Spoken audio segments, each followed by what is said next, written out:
That's right, Darcy. She has been called Representative Haley, Governor Haley, and Ambassador Haley. And now Nikki Haley is hoping that the country will call her president. Ambassador Haley stopped by Wltx today to talk about why she felt compelled to run and why she says always being underestimated is part of her strength.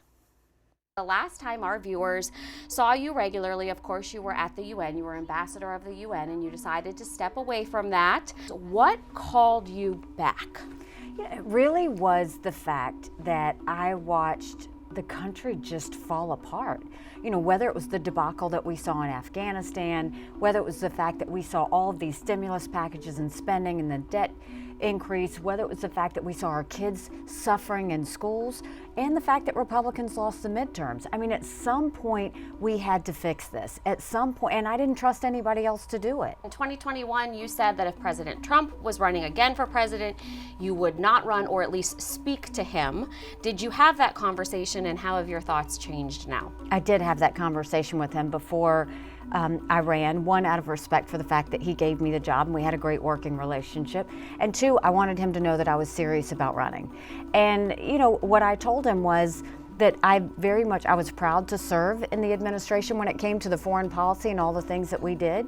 But this is time for America to move forward. We need a new generation. We've got to leave the baggage and the drama behind.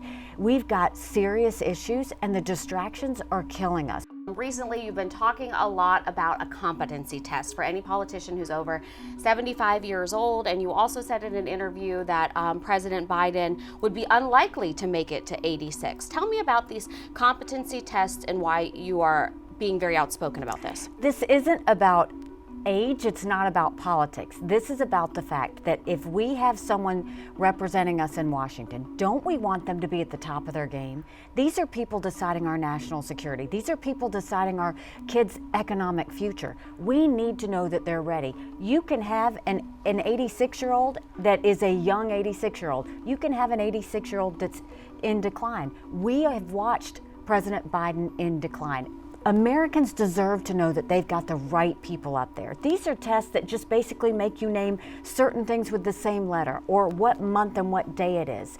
We deserve to know that. It's about transparency. I've always fought for transparency, and that's what I'm fighting for now. Final question, let's talk about polling numbers, and I know that this is something that you find as an extra challenge. When I ran for governor, I ran against an attorney general, a lieutenant governor, a very popular congressman, and a state senator. I was Nikki who, I was 3% in the polls, I had the least amount of money, but I worked this state like no one else and earned their support, and I won. I have been underestimated all my life, and it's a blessing because it makes me scrappy. No one will outwork me in this race. Well, among other policy discussions, Haley says that she would close the border to Mexico, which she says would help the fentanyl crisis here in America, and draw a much stronger line with China, using force in cases like the recent spy balloon debacle and the Chinese aircraft interference. Now, tomorrow, Haley will be campaigning again here in our state, holding another rally, this time in Greer. It's at the Cannon Center, and it's kicking off at 7 p.m.